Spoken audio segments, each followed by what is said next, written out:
evening from Newsy headquarters in Atlanta. I'm Julie Martin. We start here tonight. It took years to make it happen, but the House Ways and Means Committee is now in possession of 6 years of former President Trump's tax returns. A week after the Supreme Court declined to get involved, the Treasury Department has turned the documents over. Trump, first as a presidential candidate and then later as president, broke decades of tradition by refusing to release his tax returns. The committee is mainly interested in returns from when Trump was in office.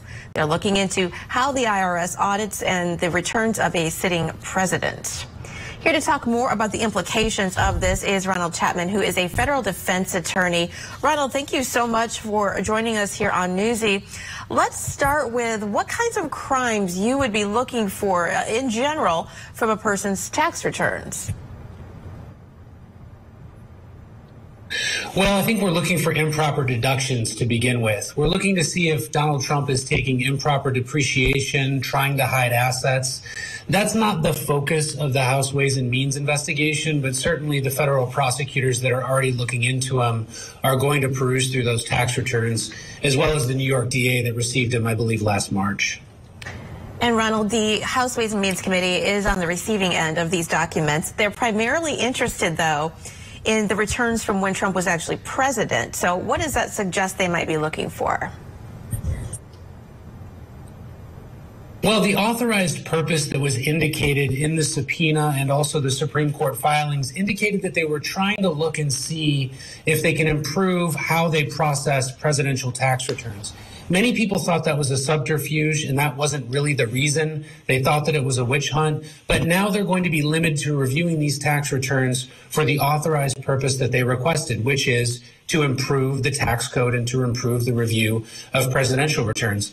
I think we all know, though, that really the House Ways and Means Committee and Congress, while they're still sitting in this term, is going to look a lot deeper and try to investigate Donald Trump for taking improper deductions. Sure, especially as we're looking, ahead to another political cycle. So they also said they were interested in how the IRS audits presidential tax returns, which they're required to do every year. What do you suppose that would be about? Well, I think when they're looking at how presidential tax returns are audited, they're looking to see if they can improve statutes and create legislation that may change the way that they look at presidential tax returns. I think many people are very confused as to what that means because there isn't really a good process to begin with for specifically auditing presidential tax returns. That sort of leads to a lot of the criticism that the Trump campaign has given to these tax returns, that it really is a witch hunt without an authorized purpose. I think that whatever legislation they come up with, if the Republicans decide to pick up this fight after they take over the House, we'll certainly see when we see the legislation that they propose. Sure. And, I guess, well, it is a federal offense, right, to release a person's tax returns.